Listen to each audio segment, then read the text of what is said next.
favor. Carta aos Efésios, capítulo número 1.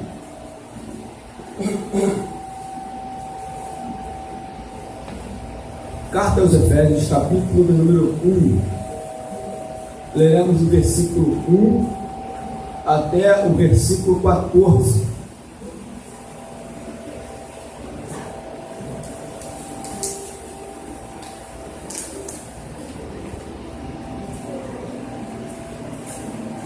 Todos acharam? Carta aos Efésios, capítulo 1, versículo 1 até o 14. Amém? Irmãos, eu não vou fazer leitura para a gente poder ganhar tempo. Então a gente vai explorar os versículos desse capítulo. Na medida que vamos explorar, eu vou lendo aqui e os irmãos vão me acompanhando. Amém? Amém, irmãos? Amém. Estou meio sonolento, meio com sono, mas é assim, a nossa mente vai despertando de forma progressiva nessa noite. Vamos lá. No capítulo 1, versículo 1 diz assim: Paulo, apóstolo de Jesus, pela vontade de Deus, aos santos que estão em Éfeso e fiéis em Cristo Jesus. Graça e paz a vós outros, da parte de Deus, nosso Pai, e de nosso Senhor Jesus Cristo. Primeiramente, aqui nessa carta, Paulo está fazendo aqui uma saudação, uma apresentação para essa igreja de Éfeso, na qual ele, na região da Ásia Menor, ele fez uma obra poderosa em nome de Jesus. Vamos aqui dar início a essa aula sobre a visita do apóstolo Paulo à região de Éfeso. Primeiramente, para a gente falar dessa carta, eu gosto de sempre iniciar, sempre pegar do início, para nós podermos ficarmos mais familiarizados com a carta. Então, eu gosto de começar do início, para a gente poder entender o sentido dessa carta, o que essa carta pode trazer de importante para a nossa vida. Mas antes de nós falarmos agora da carta, precisamos falar um pouquinho da história de Éfeso, de forma rápida, para você entender sobre a fundação dessa igreja. Então, a primeira coisa aqui é a visita de Paulo à região de Éfeso. Você pode ver em Atos capítulo 18, você volta aí em Atos capítulo 18. Atos capítulo 18, versículo 18 e 19. Aqui nós vamos ver a primeira visita do apóstolo Paulo à região de Éfeso, que era a região da Ásia Menor. Tinha além de ser grande, era muito rica e muito populosa. Então a gente vai ver a primeira visita do apóstolo Paulo na região de Éfeso, que está no capítulo 18, versículo 18, 19 e 20. E 21 também. Quem achou, por favor, leia o 18 até o 21. Mas Paulo, havendo permanecido ali ainda muito dia, por fim, despedindo-se dos irmãos, navegou para a Síria, levando em sua companhia Priscila e Áquila. Depois de ter raspado a cabeça em Cencreia, porque tomara voto, chegados a Éfeso, deixou-os ali. Ele, porém, entrando na sinagoga, pregava aos judeus, rogando-lhe eles que permanecesse ali mais algum tempo, não acedeu. Então você perceba que Paulo ele vai para a região de Éfeso, ele faz uma visita, ele deixa Priscila e Áquila, ele chega até em uma sinagoga dos judeus, que era costume de Paulo, para fazer a evangelização. Ele começava pela sinagoga, para pregar para os judeus e depois para os gentios. Você perceba bem que ele deixa Priscila e Áquila, e se tivesse uma outra oportunidade, ele voltaria para Éfeso. E nós vamos ver essa oportunidade, que é a chamada terceira viagem missionária dele, que está no capítulo 19. Você passa a sua folha aí para frente, for para o lado, e você vai ver aqui, ó, enquanto Paulo estava em Corinto, Apolo estava em Corinto, Paulo, tendo passado pela entrada do interior, chegou a Éfeso, e ali encontrou alguns discípulos de João Batista. Entendeu, irmãos? Ele faz uma visita. Se tivesse uma outra oportunidade, ele retornaria para Éfeso, e a oportunidade veio. Primeiro que a região de Éfeso, além de ser muito populosa, a religião que predominava em Éfeso era a deusa Diana. A gente vai ler um pouquinho aqui à frente. A deusa Diana, que era uma religião muito forte em Éfeso, tinha um templo com 127 colunas, um templo enorme, para a deusa Diana, que era chamada deusa da fertilidade. Então a cidade de Éfeso tinha um templo da deusa Diana, e ali a maioria das pessoas cultuava a Diana, tinha uma idolatria pela essa deusa Diana, e Paulo, pelo Espírito Santo, Deus usa muito ele para convencer tanto os judeus como os gregos ao Evangelho de Jesus. Então, a primeira coisa que a gente tem que entender é que essa região de Éfeso predominava a religião dessa deusa chamada Diana, a deusa dos Efésios. Então você pode ver aí, ó, no capítulo 19, capítulo 19, versículo 27, olha aí, por favor, leia o versículo 27, rapidinho, por favor. Não somente é um perigo que a nossa profissão caia em descrédito, como também que o próprio templo da grande deusa Diana ser estimado em nada, e ser mesmo destruída a majestade daquela que toda a raça e o mundo adora. Então, essa região de Éfeso tinha uma influência muito forte por essa deusa Diana. A região da Ásia Menor, a religião, a crença nessa deusa predominava. Então perceba bem que, por mais que essa região de Éfeso tivesse uma religião muito forte, e além dessa religião dessa deusa, ainda tinha prática de feitiçaria, tinha feiticeiros em Éfeso. Então repara aqui também, aqui no versículo, deixa eu ver para não me perder, capítulo 19 aqui mesmo, no versículo 19, olha o versículo 19, além de ter uma religião muito forte, existia uma prática também muito forte de feitiçarias, de feiticeiros, que existia na região da cidade de Éfeso. Lê, por favor, o versículo 19. Também muitos dos que haviam praticado artes mágicas, reunindo os seus livros, os queimaram diante de todos. Agora, olha o versículo 24. Nós entendemos que existia uma religião, existia uma adoração à deusa Diana, existia práticas de feitiçaria nessa região de Éfeso, e também existia uma comercialização da deusa. Ou seja, Demétrio era o fabricante da deusa Diana, que era aquela imagem pequenininha, e como essa deusa tinha uma influência muito forte na região de Éfeso, então o que eles faziam, o que Demétrio fez?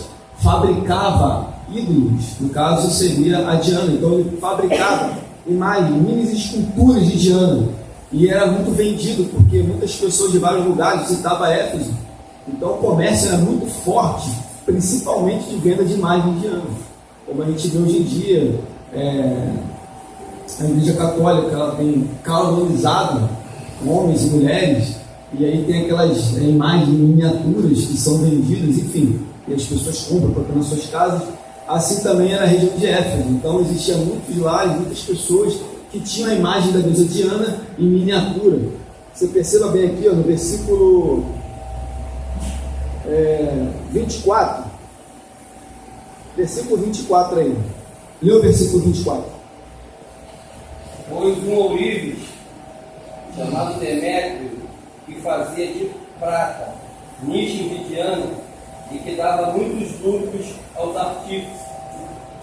Dava muito lucro. Então você perceba bem, essa região de Éfeso, isso tudo, mas Paulo foi guiado pelo Espírito para fazer a evangelização em Éfeso. Por mais que tivesse uma idolatria muito forte, uma comercialização muito forte com as vendas da imagem da deusa Diana, por mais que tivesse muitos feiticeiros, mas houve conversão de vidas. Então Paulo faz essa evangelização. Esse período de evangelização, dele pregar a palavra, dele ser usado como instrumento de Deus na região de Éfeso, vai durar 3 anos, vai ficar 3 anos na região de Éfeso. Vamos avançar um pouquinho no capítulo 20.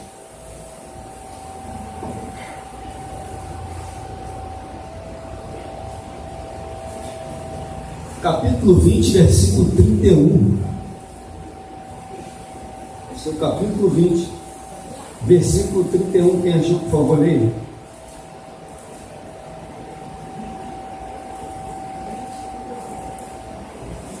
Portanto, enviai-me entrar, fiquei por 3 anos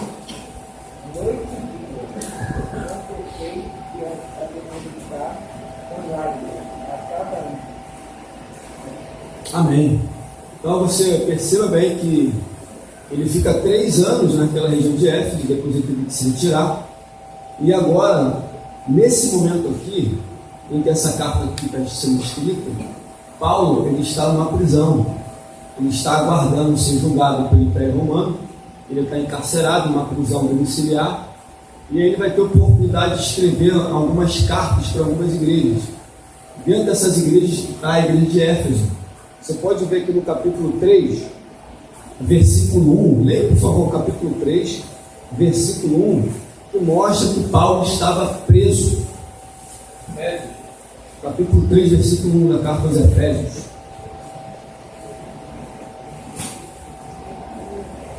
Por esta causa, eu, Paulo, sou prisioneiro de Cristo Jesus, por amor de vós, gentios, se é que tendes ouvido a respeito da dispensação da graça de Deus, a mim confiada para vós outros. Amém. Capítulo 4 agora, somente versículo 1.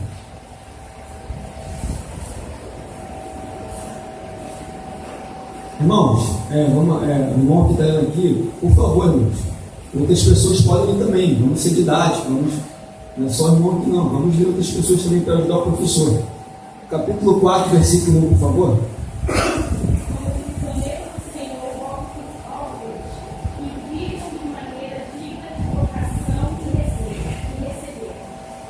Então agora a gente consegue ficar mais, como é que pode dizer assim, mais entendido sobre a carta de Éfeso. Entendemos sobre a obra, sobre a visita de Paulo, e essa carta foi escrita quando ele estava numa prisão. Agora a gente vai destacar algumas coisas que eu escrevi aqui, que é importante para a gente saber da nossa vida espiritual. O que eu destaquei primeiro aqui nesse capítulo é, no versículo 3 e no versículo 4, você pode me acompanhar, diz assim: bendito seja o Deus e Pai de nosso Senhor Jesus Cristo, o qual nos abençoou com toda sorte de bênção nas regiões celestiais. Então, primeiro Paulo, ele vai agradecer a Deus, vai bendizer a Deus, que ele nos abençoou em Cristo Jesus nas esferas, nas regiões celestiais, onde o Pai está com Cristo. Então, o texto mostra aqui que nós somos abençoados pela pessoa de Jesus. Então, sempre que nós somos abençoados, é por intermédio de Jesus. Deus nos abençoou em Cristo Jesus, nas regiões celestiais. Então as bênçãos espirituais, ela é dada mediante, por intermédio de Deus, através de Jesus Cristo.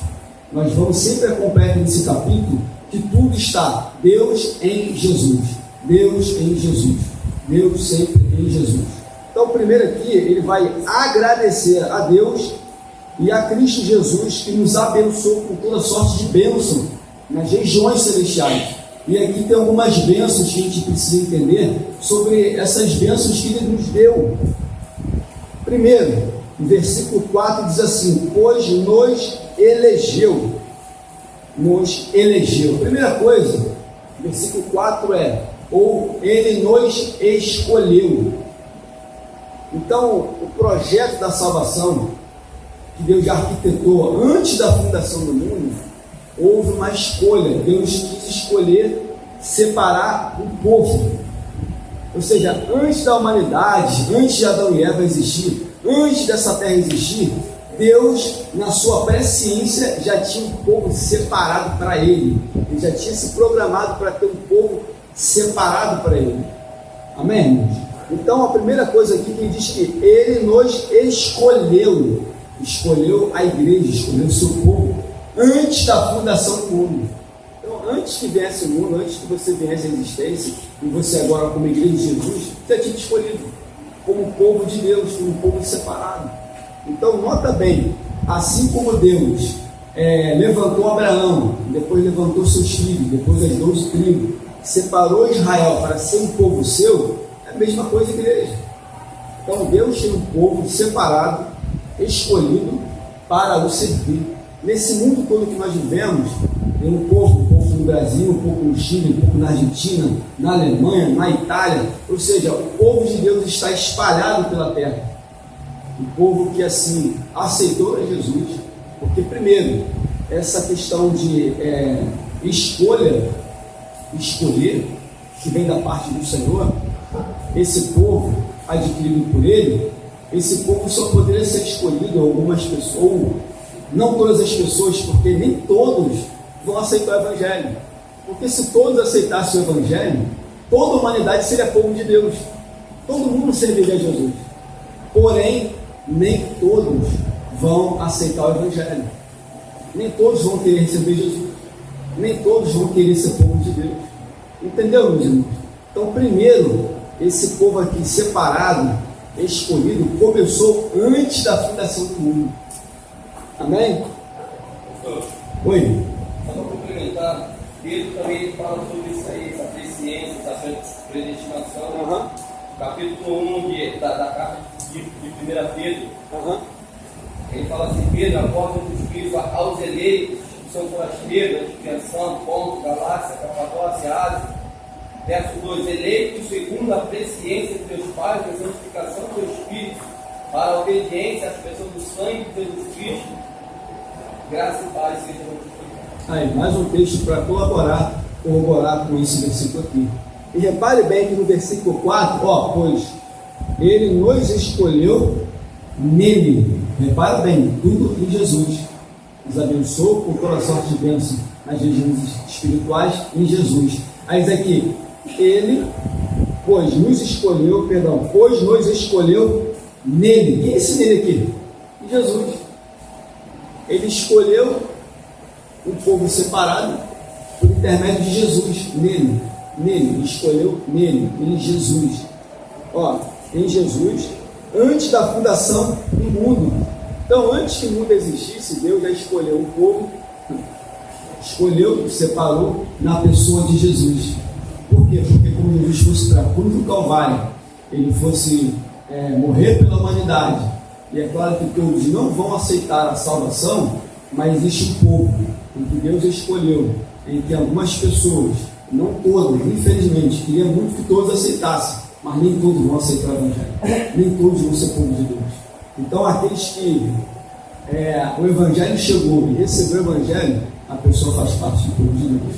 Então, Deus escolheu nele, na pessoa de Jesus, sempre em Jesus. Se você é cristão, como eu, sabemos que Deus escolheu nele, na pessoa de Jesus. Foi por causa de Jesus. Você é um povo, você faz parte do povo de Deus por causa de Jesus. É simples.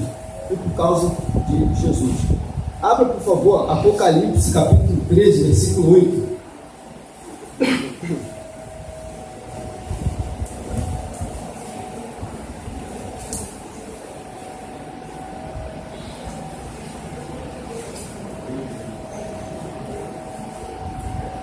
Apocalipse, capítulo 13, versículo 8. Quem achou, por favor, leia. E adoraram a povo que habitam sobre a terra, esses cujos nomes não estão escritos no livro da vida do Cordeiro, que foi morto desde a fundação do mundo. Desde a fundação do mundo. Ou seja, Deus já escolheu nele, na pessoa de Jesus, para sermos um povo separado. E nessa escolha de ser um povo de Deus, eles precisavam enviar o Salvador, Jesus, ou seja, o Cordeiro que foi sacrificado antes da fundação do mundo. Antes do mundo existir, ele já tinha um projeto com seu filho, de salvar a humanidade. Amém, irmãos? Agora, se Deus nos escolheu nele, na pessoa de Jesus, antes da fundação do mundo, qual o propósito disso então? Se Deus escolheu separar o povo para o servi-lo, para adorá-lo, qual o propósito disso? O próprio versículo vai te responder aqui. Repare bem, pois nos elegeu nele, ou nos escolheu nele, antes da fundação do mundo, para sermos santos. Primeira coisa que eu destaco aqui, que nessa escolha desse povo que viria a servir a Deus por intermédio de Jesus, primeira coisa, ser santo. Se Deus quisesse que a humanidade o servisse de qualquer forma, não tem necessidade de ser santo, separado, enfim. Mas como as Escrituras diz que Deus é santo, e requer que os seus servos, os seus filhos, os seus servos, sejam santos como ele, ou seja, separado, porque santo é isso. Não é você ter uma olhada na cabeça, ser canonizado como a Igreja Católica faz, uma imagem de uma pessoa de expressar uma imensa sentimento, não é nada disso. Santo é o quê? Separado. Ele escolheu, antes da fundação do mundo, na pessoa de Jesus, para sermos santos. Primeiro, esse povo que Deus escolheu, antes que viesse o mundo, separou. A primeira coisa que ele quer: santidade, separação. Repare bem aqui, no capítulo 1 da carta do apóstolo Pedro, versículo 14 e 16. Abra, por favor, aí. Carta do apóstolo Pedro, a primeira carta, no capítulo 1, versículo 14 e versículo 16. Então, Deus nos escolheu para sermos o seu povo, e se nos escolheu, primeiro, Ele requer que o seu povo seja o quê? Santo, separado.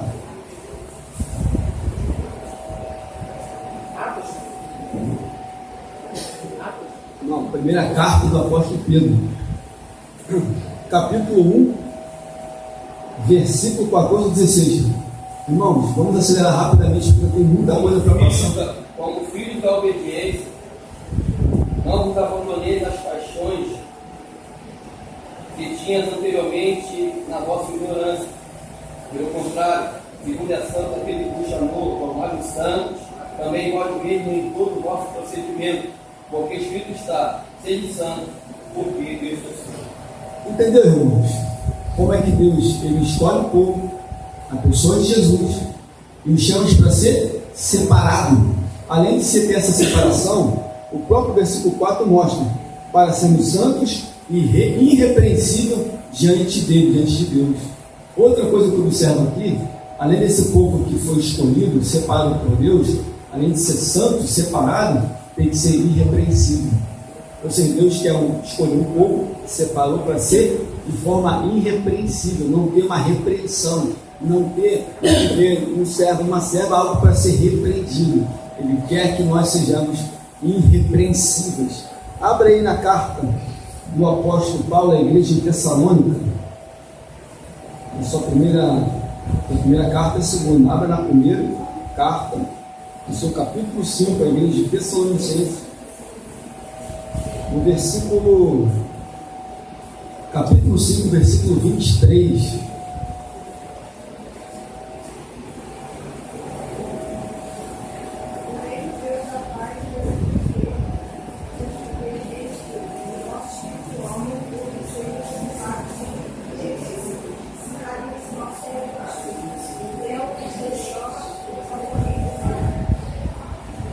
O mesmo Deus de paz nos santifique completamente, em corpo, alma e espírito, sejam irrepreensíveis até a vinda do Senhor. Então, esse povo que Deus assim separou, nos escolheu antes da fundação do mundo, na pessoa de Jesus, Ele quer que seja santo e irrepreensível, corpo, alma e espírito, até a volta de Jesus. Porque o corpo peca, a alma peca e o espírito peca.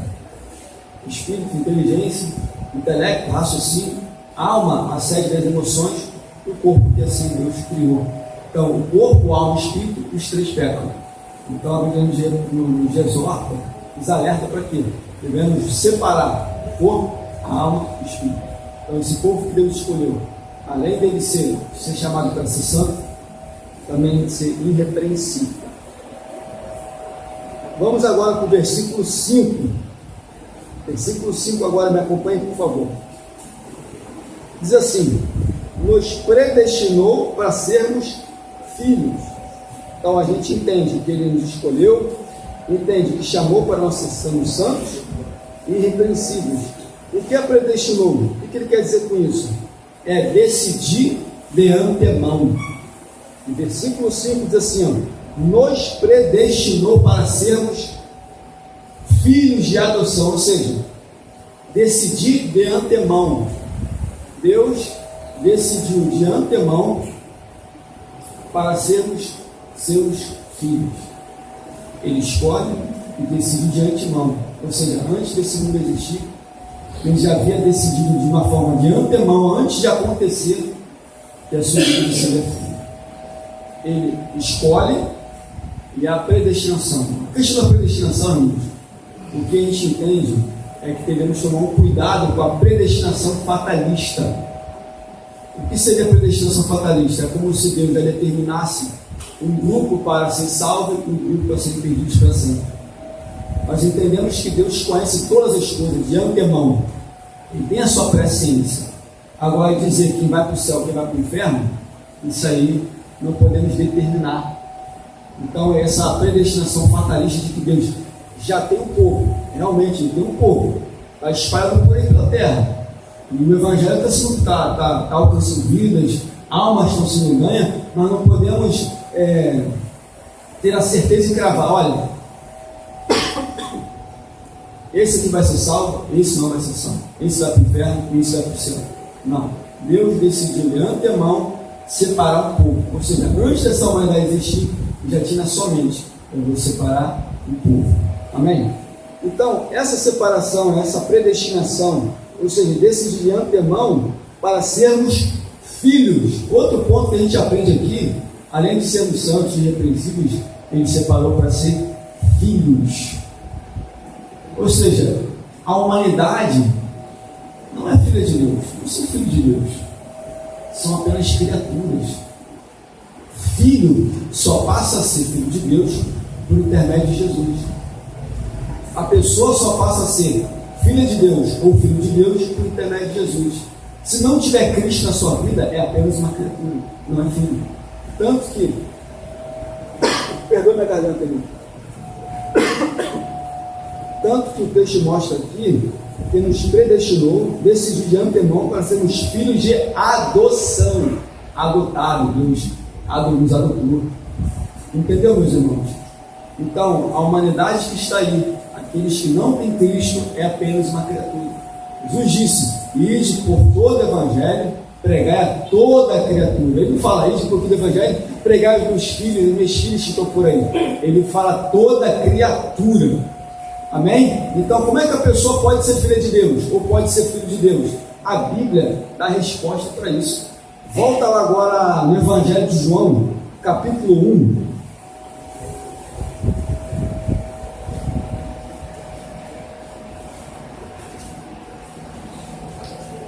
Capítulo 1, versículo 11 e versículo 12. A resposta está aí.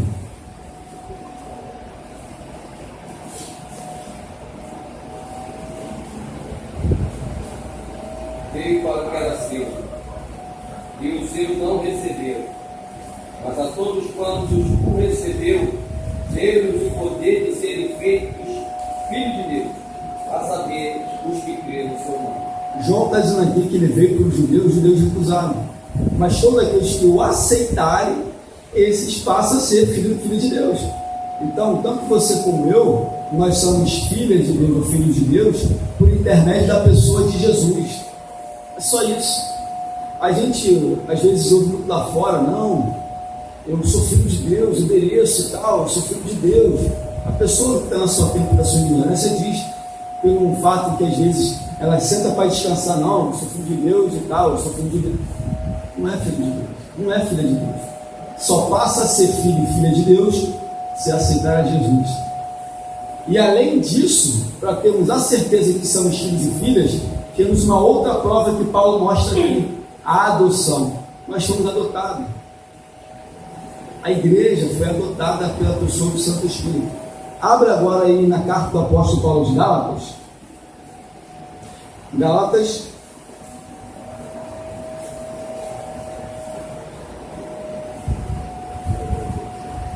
capítulo 4, versículo 5 e versículo 6.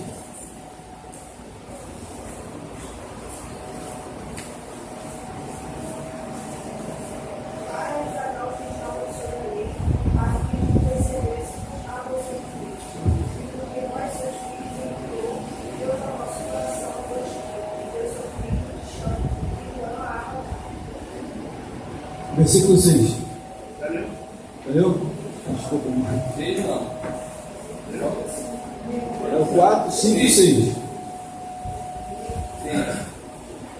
Pode ler, irmão. Versículo 6. Valeu?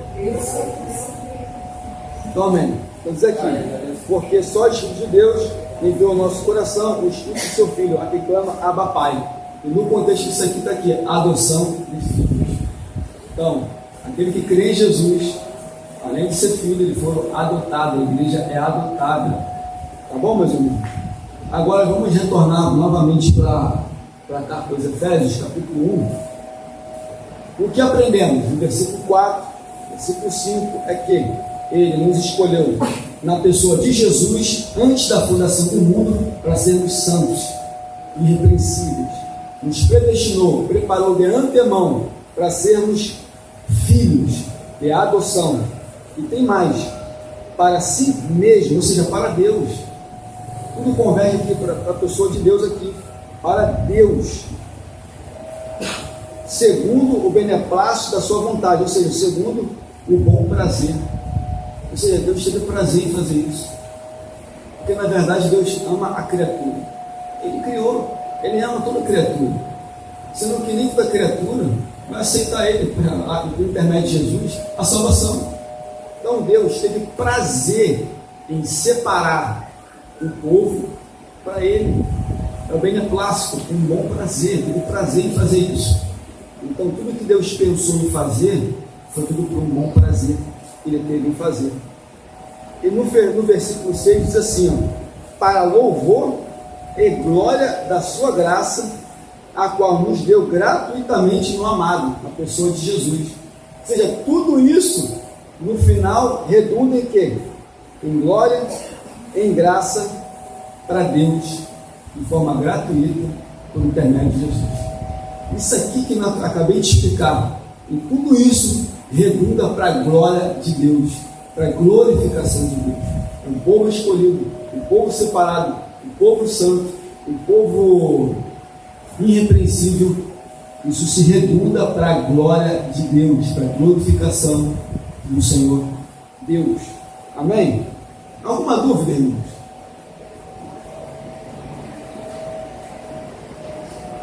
Alguma dúvida? Deu para entender? Deu para pegar, irmão? Amém? Vamos lá. Nós já falamos sobre a visita de Paulo em de Éfeso, exploramos um pouco sobre a salvação do Pai na eternidade, que Ele arquitetou, planejou para nós, nos predestinou, decidiu de antemão e adotou. E agora vamos ver a redenção pelo sangue e o mistério revelado, do versículo 7 até o versículo 12.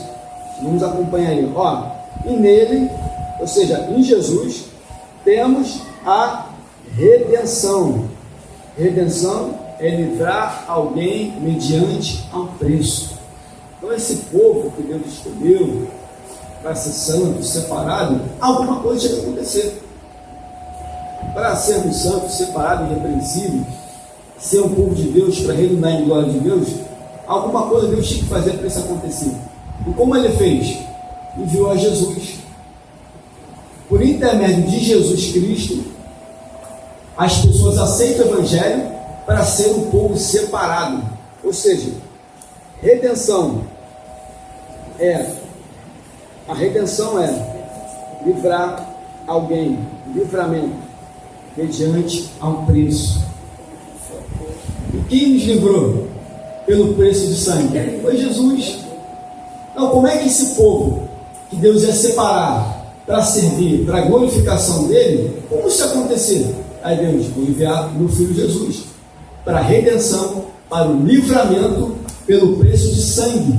Então, quando Cristo foi no alto da cruz, lá no Gólgota, onde derramou o seu sangue, Ele nos livrou pelo preço do seu sangue. É por isso que o povo de Deus é um povo separado, porque teve o livramento, teve a redenção mediante ao sangue de Jesus.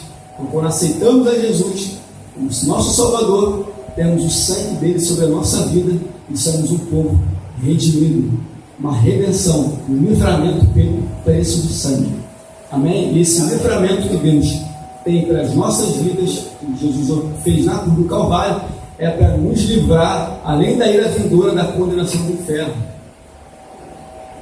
Justamente por isso, para nos livrar da condenação do inferno.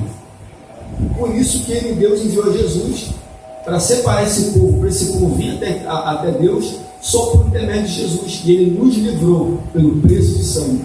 Amém? Para nos tirar da condenação eterna. Mais uma coisa aqui, além da redenção, versículo 7, diz assim, ó, pelo sangue, a remissão dos pecados, ou seja, além dessa redenção, teve perdão de pecado. Ele não só nos livrou da culpa por um preço de sangue, ele nos perdoou. O que adiantaria livrar se não perdoar? Então ele livrou e perdoou os nossos pecados, porque indo para a cruz do Calvário para morrer por nós, ele levou sobre si todo o pecado da humanidade. Então teve essa libertação e teve perdão de pecados. Ele perdoou os nossos pecados na cruz do Calvário. Amém? Então, além disso, temos a redenção, livramento pelo preço de sangue, temos o perdão pelos nossos pecados. Abra aí na carta do apóstolo Paulo aos Colossenses. Fica mais, assim, bem mais fácil agora para a gente entender isso. O versículo, capítulo 1, versículo 13 e 14 da carta do apóstolo Paulo à igreja de Colossos.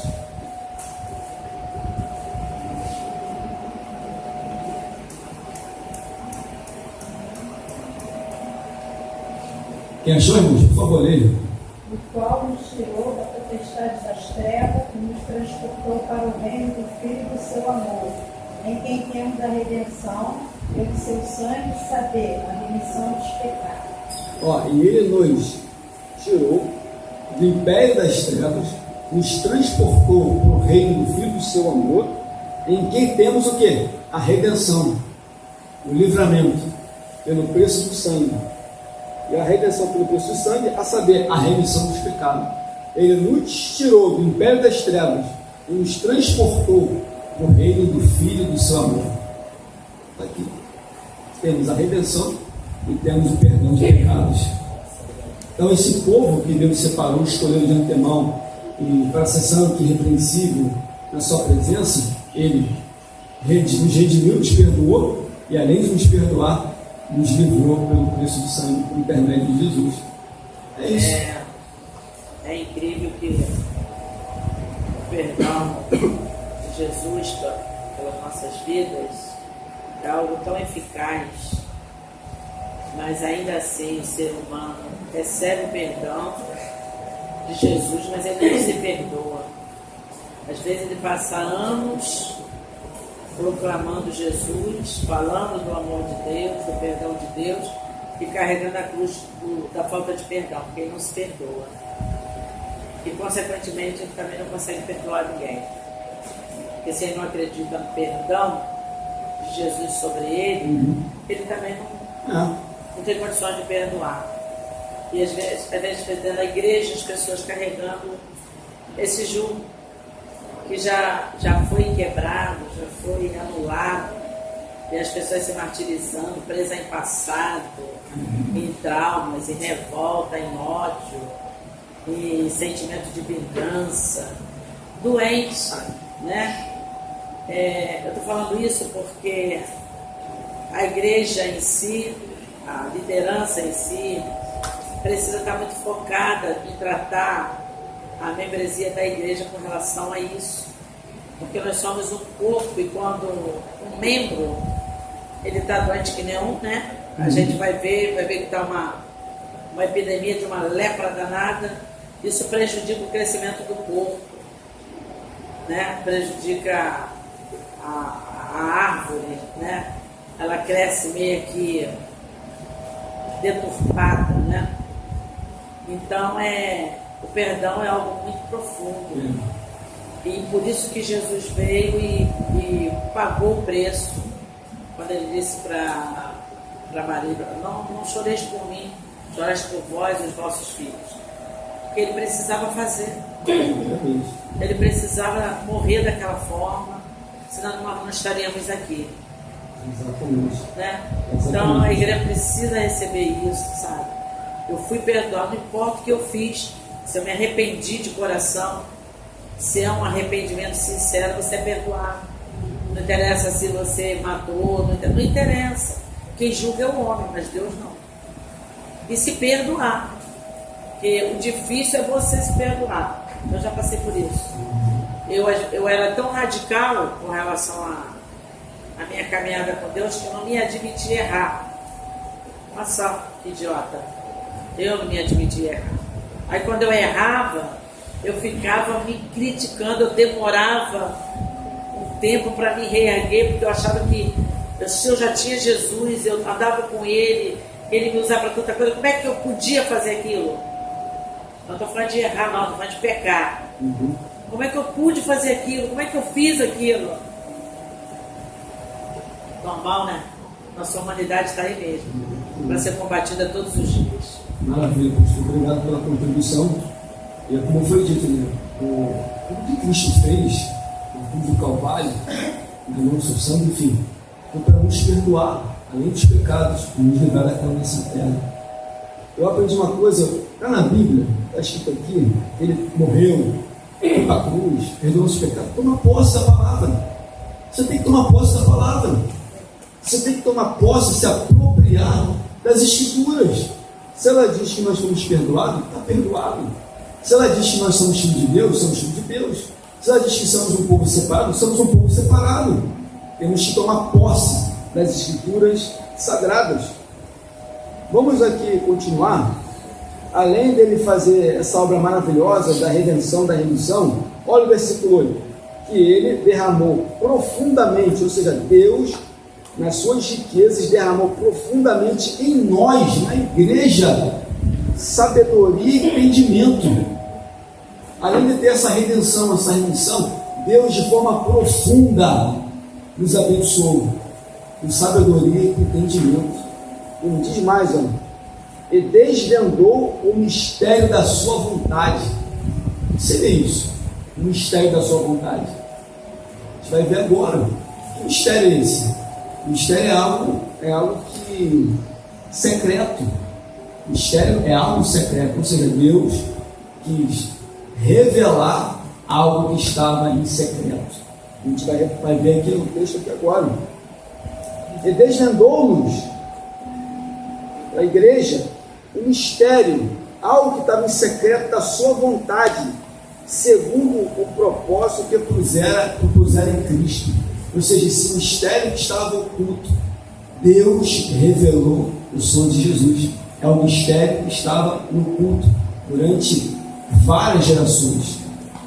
A geração entrou, a geração saiu, estava no culto, estava em mistério com Deus.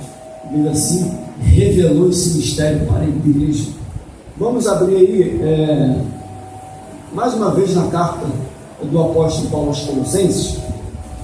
Vamos retornar mais uma vez no capítulo 1, versículo 24 e 25. A gente vai entender um pouquinho desse mistério que foi revelado. Capítulo 1, versículo 25, perdão, versículo 25 e 26.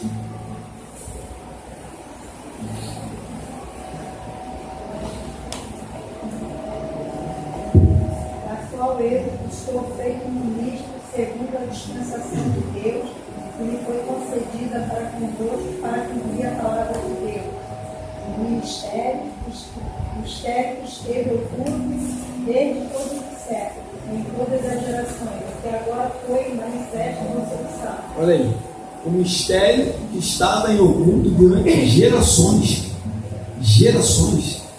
e que foi revelado pela pessoa de Jesus.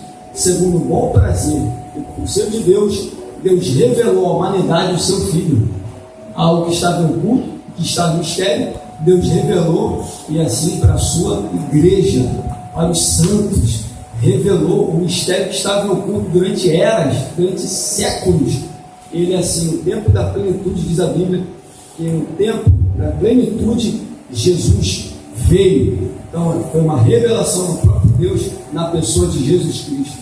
Esse mistério que estava oculto durante várias gerações, e assim Deus revelou na pessoa de Jesus.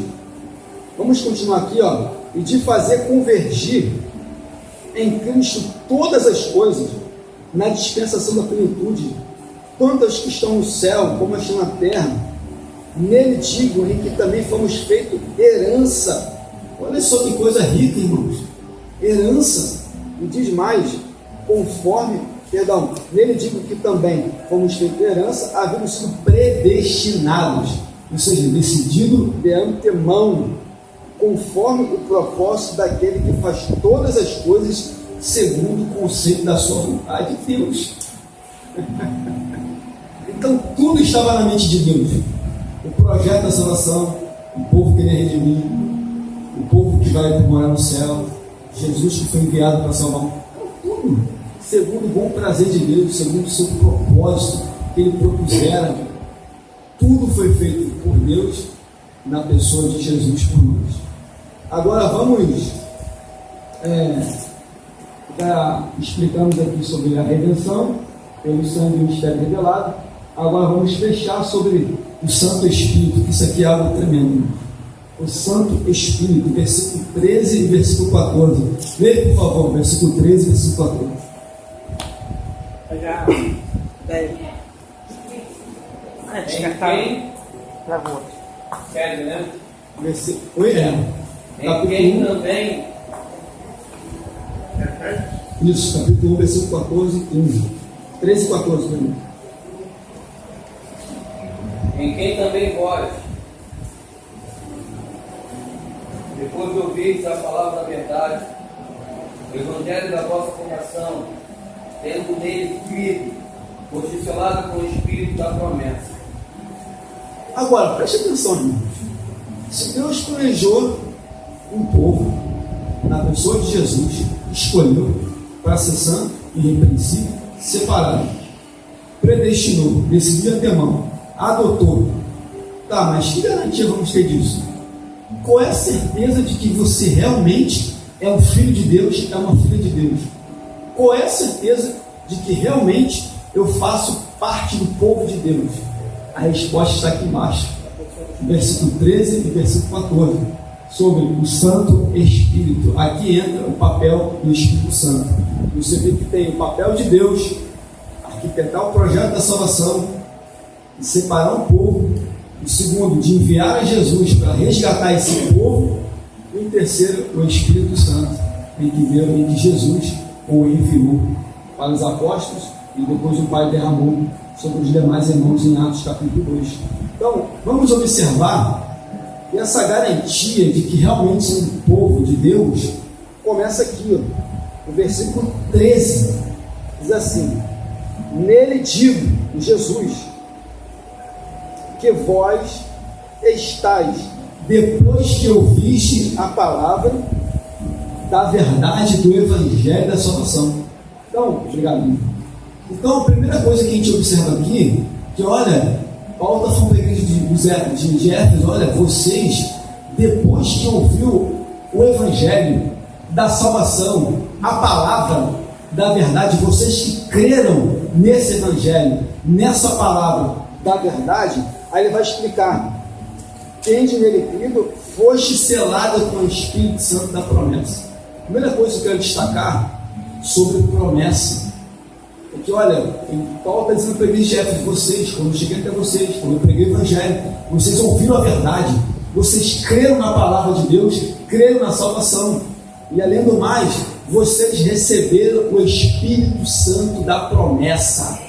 Primeira coisa que eu observo é que esse Espírito era uma promessa.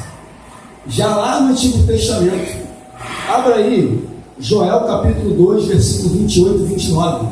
Então, o primeiro que eu quero destacar é sobre essa promessa, esse Espírito que Deus havia de enviar. Até porque no Antigo Testamento o Espírito do Senhor operava em alguns propósitos, mas não derramava sobre todo o povo de Israel.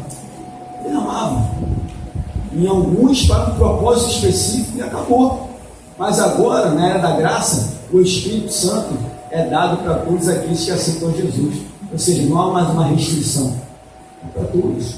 Então, primeiramente, para a gente destacar desse Espírito, era uma promessa. Leia, por favor. Capítulo 2, versículo 28 e 29.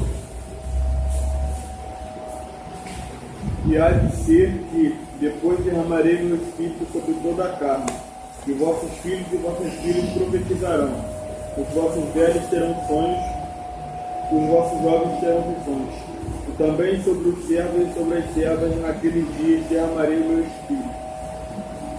E essa promessa que está em Joel, ela se cumpriu em Atos capítulo 2. Ou seja, esse espírito, essa garantia de que realmente somos filhos de Deus, era uma promessa. Perdão, Era uma promessa de Deus nas Escrituras Sagradas, no Antigo Testamento, e que se cumpriu no Novo. Ou seja, nós temos a garantia de que somos povo de Deus pela pessoa do Espírito Santo que habita em nós. É isso. Leia também Gálatas, capítulo 2, versículo 14.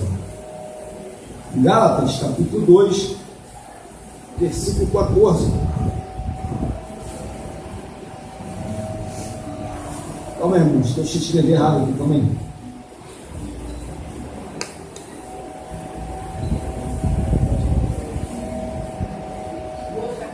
Não é 2,14 não. Deixa eu procurar aqui. É 3,14. Capítulo 3, versículo 14. Para que a bênção de Abraão chegasse aos gentios por Jesus Cristo, e para que pela fé nós recebamos a promessa do Espírito. A promessa do Espírito era uma promessa que já estava no Antigo Testamento e que agora se cumpriu no Novo, e naqueles que recebem a Cristo tem essa promessa do Espírito Santo. Agora vamos voltar novamente na carta aos Efésios, mais uma vez, lá no capítulo 1 novamente. Além de ser uma promessa, o versículo 13 diz que após ouvir o Evangelho da Salvação, tens nele crido, foste selado. Selado. Ou seja, temos a garantia que o Espírito Santo é uma promessa e de que fomos selados. Eu vou explicar isso aqui sobre o selo. Diz assim, ele diz que foram selados. O que seria isso? O que Paulo quer dizer com isso? Sobre selo, sobre o povo de Deus é selado. Na época de Paulo, naquele período lá de Paulo, as pessoas usavam anéis, e no anel às vezes tinha um emblema, tinha uma marca, tinha um nome, e nesse anel que tinha a marca, que tinha um nome, aquela pessoa pegava o anel numa cera quente e colocava o anel. Depois que tirava o anel, ele colocava numa carta, por exemplo, uma carta, selava. Isso aqui é a propriedade dessa carta. Isso aqui é uma propriedade. Ou seja, recebemos a promessa do Espírito Santo e somos selados. Ou seja, quando temos a pessoa do Espírito Santo em nós, temos o selo, uma marca, propriedade. Você é selado pelo Espírito Santo. Ó. Selo é propriedade, está selado. Repare bem que quando Jesus, quando o seu corpo foi levado para o sepulcro, quando colocaram a pedra, diz lá que botaram um lacre e selaram aquele sepulcro, como dizendo que, olha, isso aqui é propriedade do Império Romano, essa sepultura está selada, é do Império Romano. Mas ao terceiro dia, onde desceu o terremoto, arrebentou tudo, arrebentou o lacre, a pedra foi removida, ou seja, Jesus não é a propriedade do Império Romano. Entendeu, irmãos? Então o que nós aprendemos é que nós somos selados. Você e eu somos propriedade de Deus. Se você tem o Espírito Santo na sua vida, você é selado. É isso. Então, além de termos a promessa de Deus, nós somos selados, propriedade separada, selado. Amém? Alguma dúvida, irmão?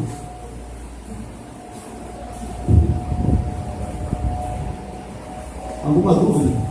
Quer que eu explique novamente? Querem que tenha uma opinião? Pode falar, irmão. Estou com a minha garganta aqui que só Jesus. Interessante é que eu estava analisando de fato, pausadamente, o estudo bíblico faz muita diferença. Você explicando pausadamente cada versículo, respeitando o ponto de vírgula, tu vê que de fato o povo é de falta de conhecimento. Tu vê as promessas que tem Deus em Jesus e o Espírito Santo.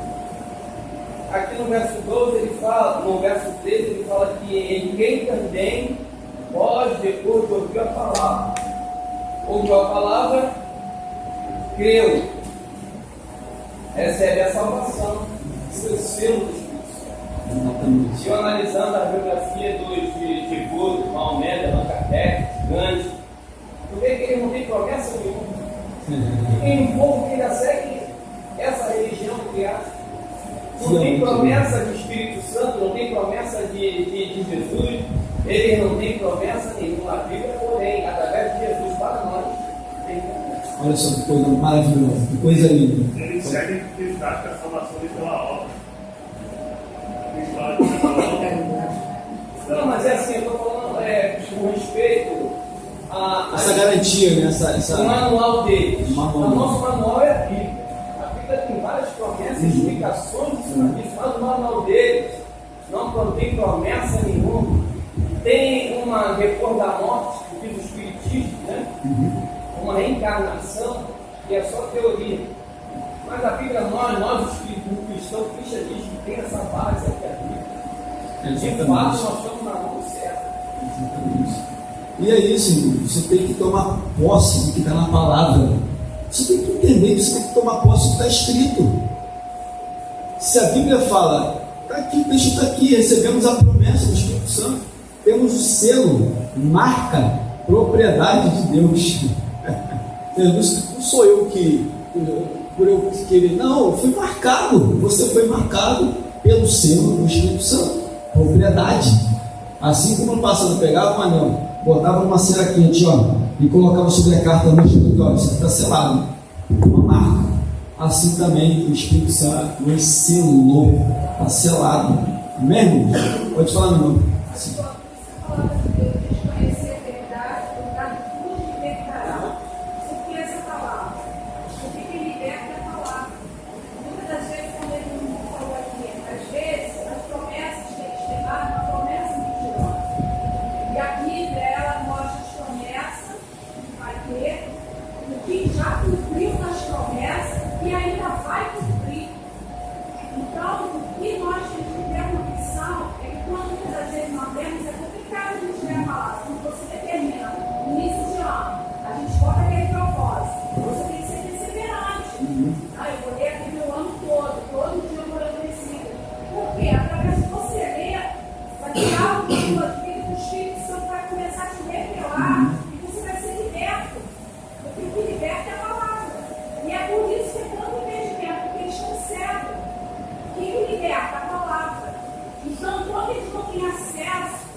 Sendo revelado pelo Espírito Santo, para levar isso para ele. Sim. É por isso que a igreja está aqui.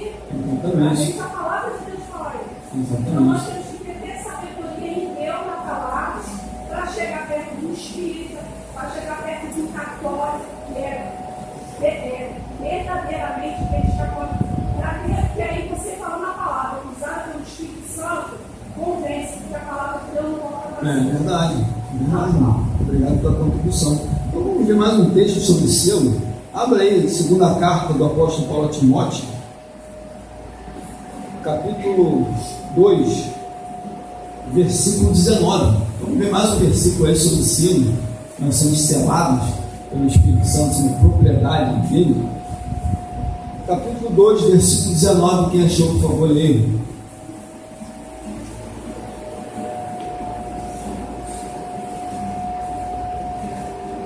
É a segunda carta do apóstolo Paulo a Timóteo, a primeira não, tá, irmão? A segunda, capítulo 2, versículo 19. Entretanto, o firme fundamento de Deus permanece, tendo este selo. Continua? Continua.